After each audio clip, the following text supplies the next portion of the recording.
اس حقیقت سے ہم سب بخوبی واقف ہیں کہ شعر و ادب انسانی جذبات و احساسات اور تہذیب و اقدار کی ترجمانی کا سب سے زیادہ قوی اور مؤثر وسیلہ ہے۔ اقبال ہماری دنیائے شعر و ادب کا وہ بے تاج بادشاہ اور بیش قیمت گوہر ہے جس نے نہ صرف اپنے دور بلکہ ہر دور اور ہر خطۂ زمین کے لوگوں کو متاثر کیا ہے، اس لیے کہ وہ انسان کے نہ صرف فطری جذبات بلکہ زندگی کے گونہ گوں مسائل، مقصد حیات اور کائنات کے نظام اور اس میں انسان کی عظمت و مقام کا وسیع تر تصور رکھتا ہے۔ اس لیے کسی بھی دور اور کسی بھی معاشرے میں اقبال سے عدم شناسی اور ناواقفیت ممکن ہی نہیں۔ اس ناچیز کی زندگی اور تعلیم و تربیت میں بھی اقبال بچپن ہی سے دخیل اور شامل رہا ہے۔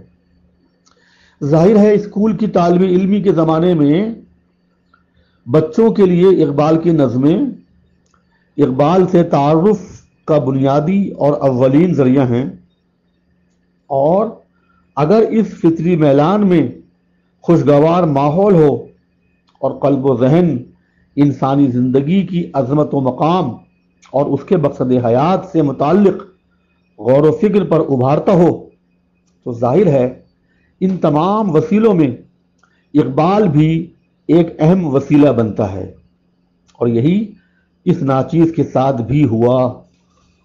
اقبال سے یہ فطری دلچسپی مجھے اپنی اور اقبال کی تلاش و جستجو میں آگے بڑھاتی رہی۔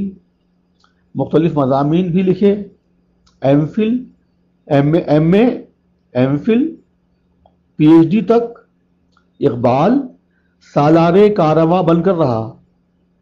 فکر اقبال کے مشرقی مصادر ایک مختصر کتاب محض توفیق الہی سے اقبال کے فکر و پیام میں ایک ذرہ بے مقدار کے طور پر اس ناچیز کے قلم سے رونما ہو سکی۔ آج کے سوشل میڈیا اور ڈیجیٹل دور میں جس نے پرنٹ میڈیا سے زیادہ اہمیت حاصل کر لی ہے، احباب اور بہت سے شاگردوں کا مسلسل اصرار رہا کہ اب اپنے کتابی دائرے سے کچھ آگے بڑھ کر آڈیو ویڈیو کی جدید ترین ذرائع کو اختیار کیا جائے اور اپنے فکر و ذہن کے مختلف گوشوں کو جو اقبال کے فہم و ادراک میں بھی سرگرم رہتے ہیں ان میں اپنے ساتھ دوسروں کو بھی شریک کیا جائے۔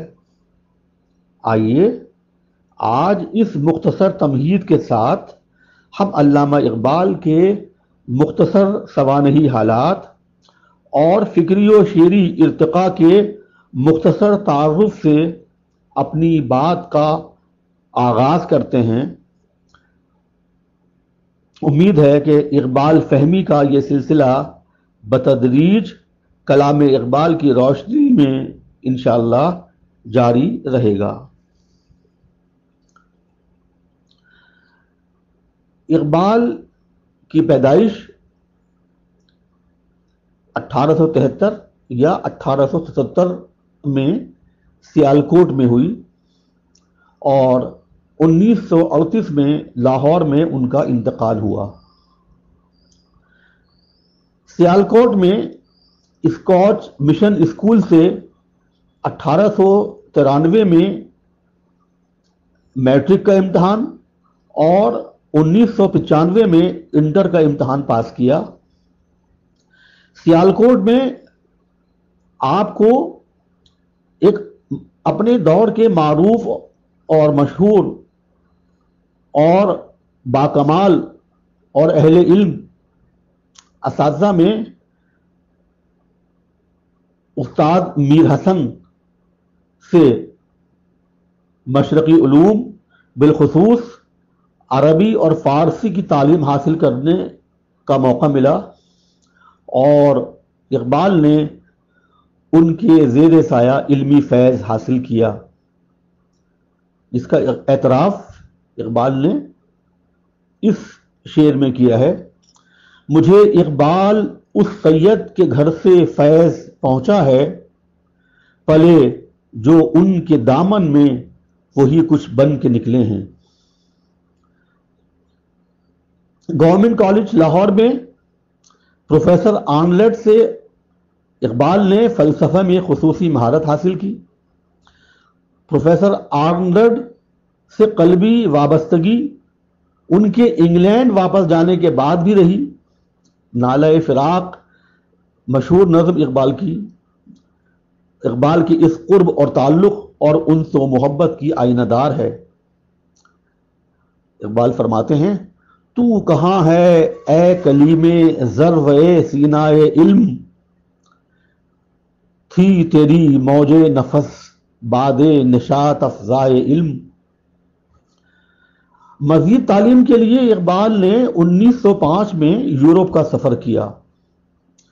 وہاں کی علمی صحبتوں اور مطالعہ و تحقیق اور کیمبرج یونیورسٹی میں پروفیسر سر تھامس آرنلڈ، پروفیسر نکلسن، میکٹیگرٹ اور پروفیسر براؤن جیسے اسکالرز سے اقبال نے علمی اکتساب کیا۔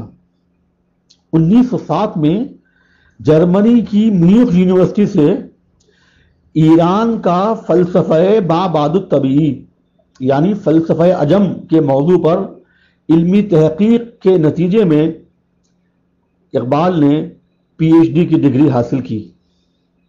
1908 میں لندن سے بیرسٹری کا امتحان پاس کیا اور پھر وطن واپس ہوئے۔ کچھ عرصے وکالت کا پیشہ بھی اختیار کیا۔ زندگی کے مختلف ادوار میں اقبال نے برطانیہ، جرمنی، اسپین، فرانس، فلسطین، افغانستان وغیرہ کے سفر بھی کیے، اور اس کے ساتھ ان کی دیگر سماجی اور ملی سرگرمیاں بھی جاری رہیں۔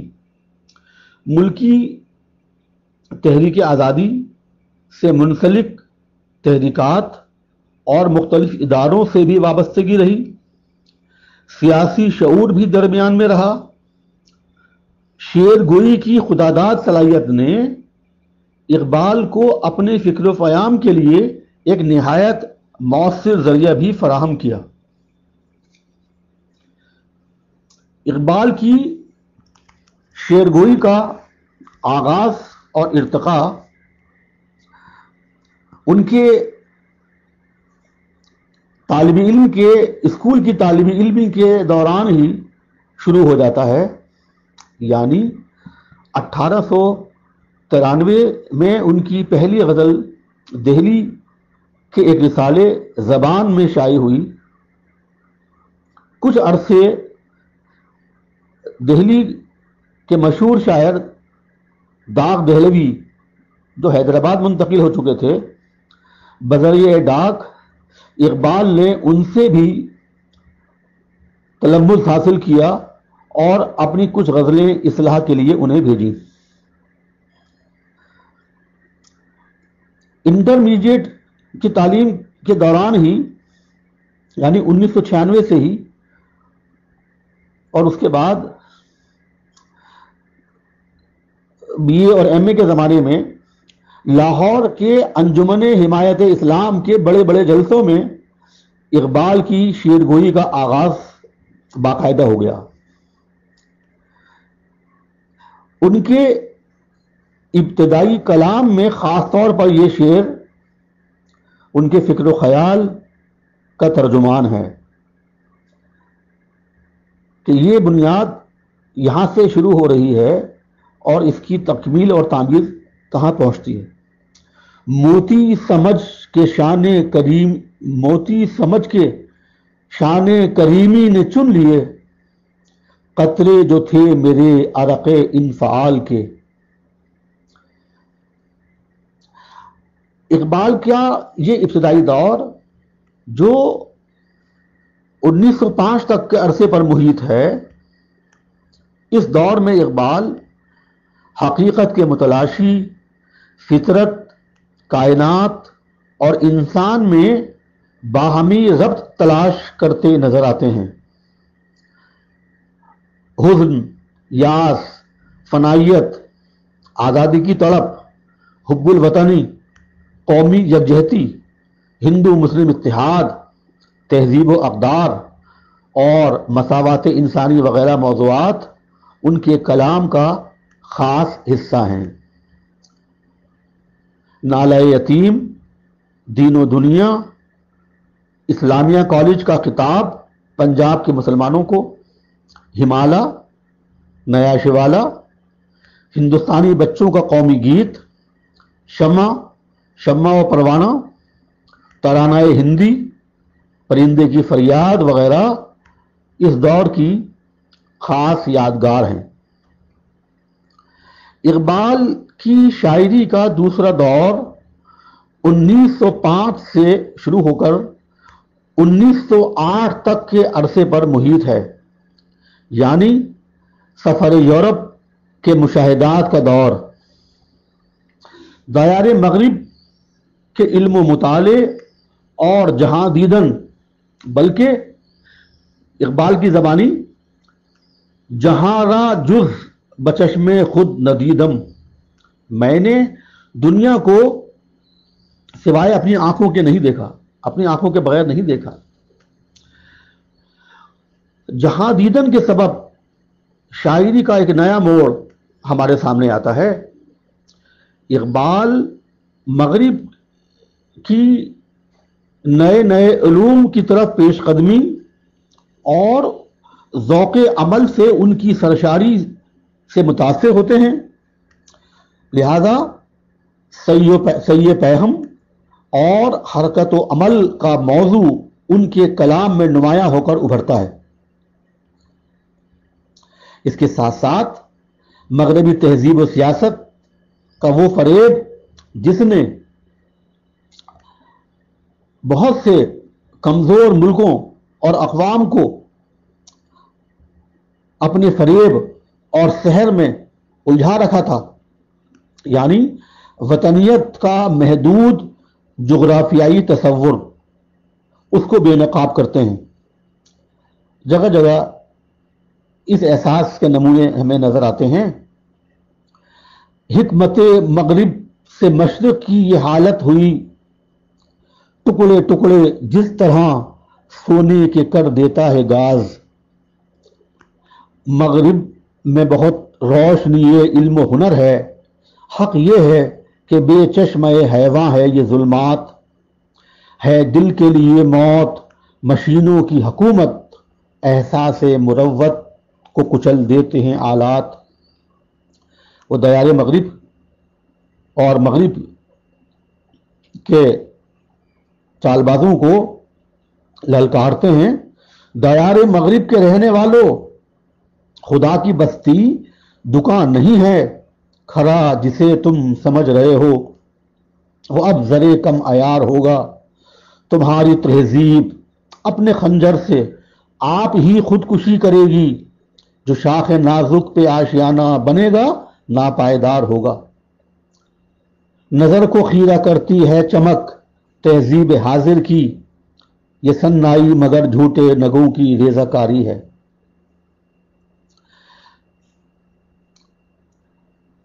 اقبال کا کلام اور پیام دراصل مغربیت اور مشرقیت کی کشمکش سے مزین کلام ہے۔ مغربیت کے مقابلے میں اقبال اسلام کی بین الاقوامیت، قرآن مجید اور عشق رسول کو بطور نسخہ کیمیا پیش کرتے ہیں۔ راز حیات پوچھ لے خضر خجستہ گام سے، زندہ ہر ایک چیز ہے کوشش ناتمام سے۔ اور اب ان کی آواز میں وہ آفاقی رنگ پیدا ہو جاتا ہے۔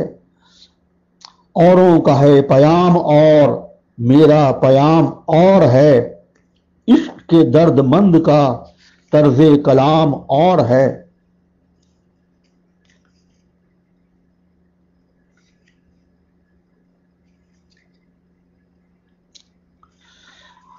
غزل اور نظم دونوں میں اقبال کی ایک نئی آواز، ایک نیا اسلوب اور ایک نیا آہنگ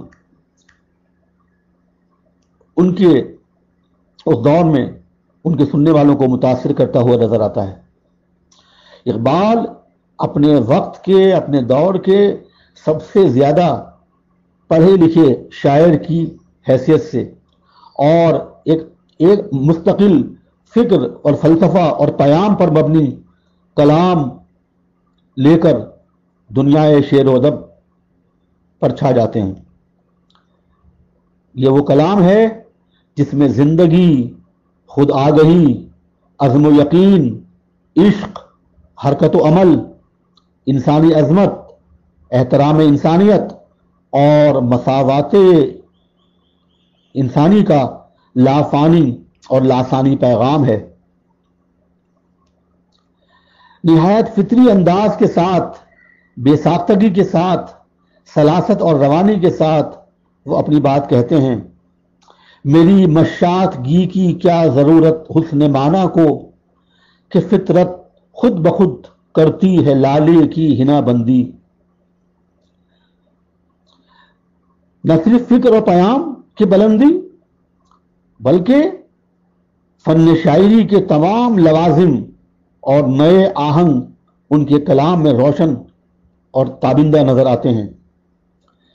بے مثل لفظیات اور بے مثل بندشیں اور تراکیب، بے مثل اور نہایت بدی اور ندرت کے ساتھ تشبیہات، استعارات، تلمیحات، علامات، ثنائے، بدائے، فصاحت اور بلاغت وغیرہ فنی محافل ان کے کلام میں جگہ جگہ جلوہ گر نظر آتے ہیں. نغمگی اور غنائیت سے پر اور نہایت امید افزا پیغام ان کی شاعری میں ہمیں واضح طور پر نظر آتا ہے. اور اقبال دنیا شعر و ادب میں ایک شاعر فردہ کی حیثیت سے نمودار ہوتے ہیں. ہم انہیں یہ فرماتے ہوئے سنتے ہیں: کھول کر آنکھیں میرے آئینہ گفتار میں، آنے والے دور کی دھندلی سی ایک تصویر دیکھ.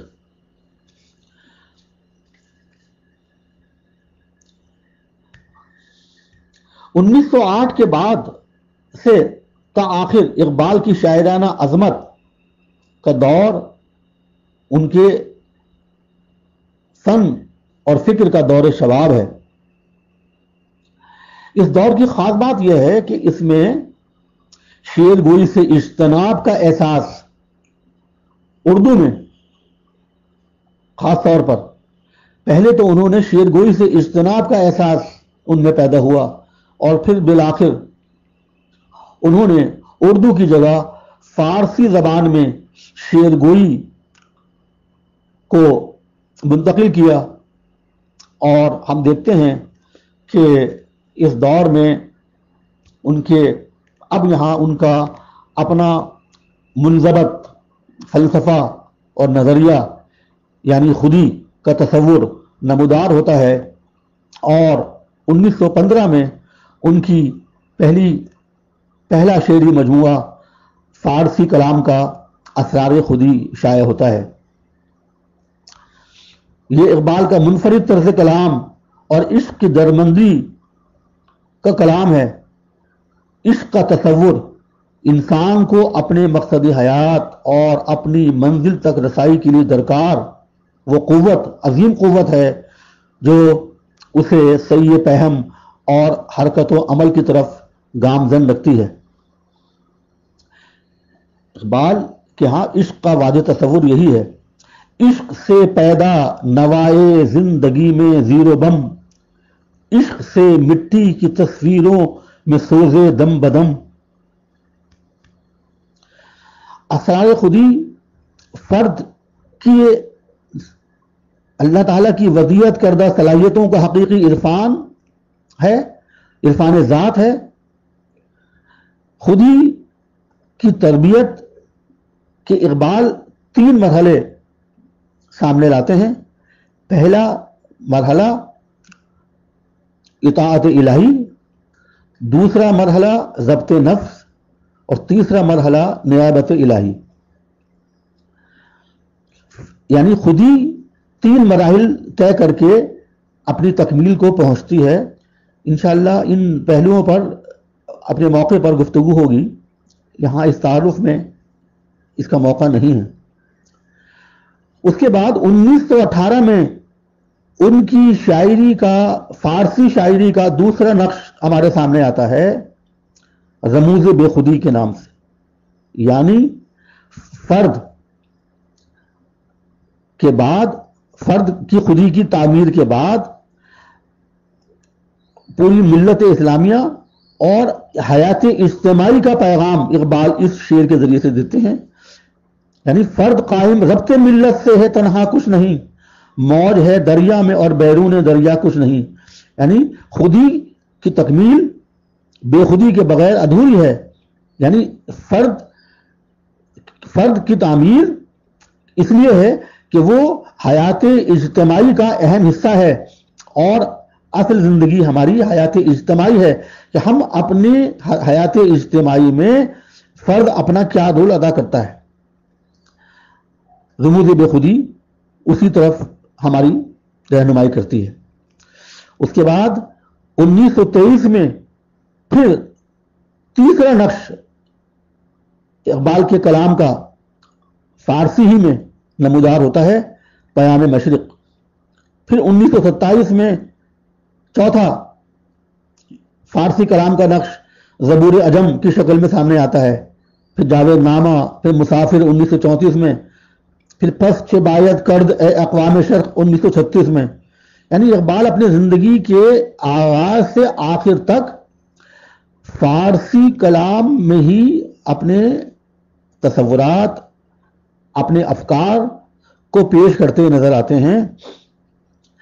اردو میں جہاں تک سوال اردو شاعری کا ہے، 1924 میں ہمیں ان کا پہلا اردو کلام کا مجموعہ نظر آتا ہے، بانگ درا. بانگ درا میں بھی ان کی شاعری کے 3 دور ہیں. ایک ابتدا سے 1905 تک، دوسرا دور 1905 سے 1908 تک یعنی سفر یورپ کے مشاہدات، اور تیسرا دور جو ہے وہ 1908 سے لے کر اور بانگ درا کی اشاعت یعنی 1924 تک. بانگ درا کی مشہور اور معروف نظموں میں ہمیں شکوہ 1909 میں، جواب شکوہ 1913 میں، شمع و شاعر 1912 میں، خضر راہ 1921 میں، اور طلوع اسلام 1924 میں یہ اہم شعری نمونے نظر آتے ہیں جو بلا شبہ اردو شعر و ادب کی تاریخ کا در ناب ہیں. ان نظموں کے مطالعے سے پتہ چلتا ہے کہ وہ آتش رفتہ کے سراغ کی کوشش اور کھوئے ہوئے کی جستجو میں نظر آتے ہیں، اور موجودہ سیاسی نظام اور تہذیب کو اپنے کلام اور اپنے پیام کے ذریعے آئینہ دکھانے کی کوشش کرتے ہیں. زندگی، سلطنت، سرمایہ و محنت اور دنیا اسلام کا نقشہ ان کے کلام میں بہت واضح طور پر نمایاں ہوتا ہے. ملک اور بیرون ملک کے حالات، اندرون ملک کی سیاسی صورتحال، انگریزوں کے مختلف رویے، سیاسی تحریکات، عالم اسلام میں عرب ترک جنگ کے سبب خلافت عثمانیہ کا خاتمہ، تحریک آزادی کی جد و جہد میں حب الوطنی، قومی یکجہتی کی ضرورت وغیرہ موضوعات ان کے فکر و پیام کا اہم حصہ ہیں، اور یہ صرف ابتدا میں نہیں، آخری دم تک قائم رہتے ہیں۔ 1935 کی نظم شعاع امید اسی سلسلے کی آخری کڑی ہے، جس میں اقبال نے وطن عزیز ہندوستان سے کی عظمت، اس کے وقار، اس کی تاریخی اہمیت اور دنیا میں اس کی علم و فن اور اس کے جمال اور جلال کی بھرپور عکاسی کی ہے۔ اردو میں دوسرا مجموعہ بال جبریل 1935 میں شائع ہوا،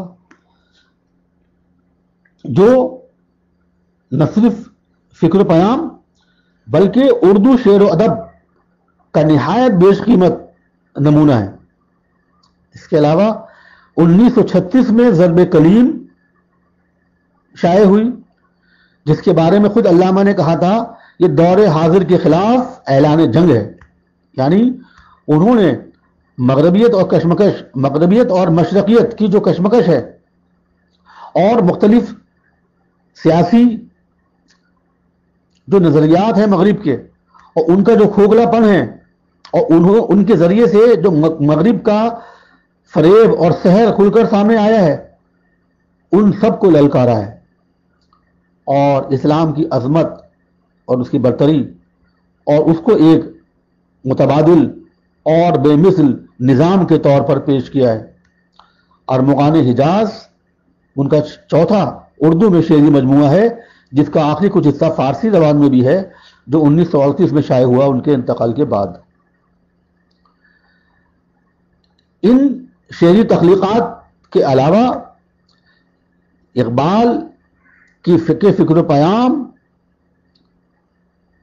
کو سمجھنے کے لیے ان کے خطبات کا جو مجموعہ ہے، جو انہوں نے انگلش میں لیکچرز دیے تھے 1934 میں، وہ انگریزی میں جو خطبات دیے گئے ہیں، reconstruction of religious thought in Islam, Urdu میں ان کا پہلا ترجمہ سن 1950 میں پروفیسر نذیر نیازی کے ذریعے تشکیل جدید الہیات اسلامیہ کے عنوان سے شائع ہوا۔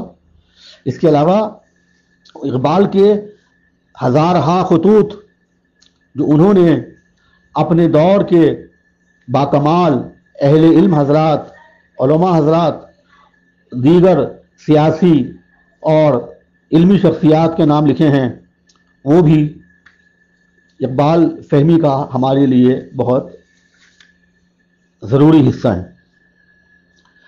یہ مختصر تعارف تھا۔ علامہ اقبال نے اپنی زندگی کے آخری ایام میں، انتقال سے قبل کہا جاتا ہے جس کے بارے میں، جو قطع کہا تھا، بس اسی پر اس تعارف کا ہم اختتام کرتے ہیں۔ سرود رفت باز آید کے ناید، نسیم از حجاز آید کے ناید، سرآمد روزگار ای فقیر دیگر دانا راز آید کے ناید۔ اقبال واقعتاً ہمارے شعر و ادب کی دنیا راز، شعر و ادب کے دانائے راز ہیں، اسی لیے ان کا کلام اور ان کا پیغام کسی مخصوص طبقے اور عہد کے لیے نہیں، ہر دور اور سب لوگوں کے لیے یکساں اہمیت کا حاصل ہے۔ کھول کر آنکھیں، وہ شاعر فردہ ہیں، فرما گئے ہیں، کھول کر آنکھیں میرے آئینہ گفتار میں، آنے والے دور کی دھندلی سی ایک تصویر دیکھ۔ اب دیکھیے، دیگر دانا راز آید کے ناید، دوسرا دانا راز آتا ہے یا نہیں آتا؟ اب اس سے زیادہ اور مختصر تعارف میرے بس کا نہیں۔ بہرحال اہل ذوق اقبالیات کے وسیع تر ذخیرے سے اقبال فہمی کے لیے اپنی راہیں تلاش کر سکتے ہیں اور کرتے رہیں۔ روح اقبال یوسف حسین خان کی، ذکر اقبال عبد المجید سالک کی، فکر اقبال خلیفہ عبد الحکیم کی، اقبال کامل مولانا عبدالسلام قدوائی ندوی کی، نقوش اقبال مولانا سید ابو الحسن علی ندوی کی، اور فکر اقبال کے مشرقی مصادر، ناچیز کا ادنا خراج عقیدت اقبال کے نام وغیرہ، اگر ہم ان کا مطالعہ کریں تو مجموعی طور پر اقبال کو سمجھنے میں ہمیں مدد مل سکتی ہے۔ بس اس سے زیادہ ابھی اور کچھ کہنے کی گنجائش نہیں ہے، اگرچہ ابھی اس بحر میں باقی ہیں لاکھوں لو لوے لالا بقول اقبال، یعنی اقبال واقعتاً وہ وسیع تر سمندر ہے جس میں سے آپ جتنا نکالیں کم ہیں، اور یہی وجہ ہے کہ اقبال پر تحقیق کا سلسلہ ابھی تک جاری ہے اور انشاءاللہ رہے گا۔ شکریہ۔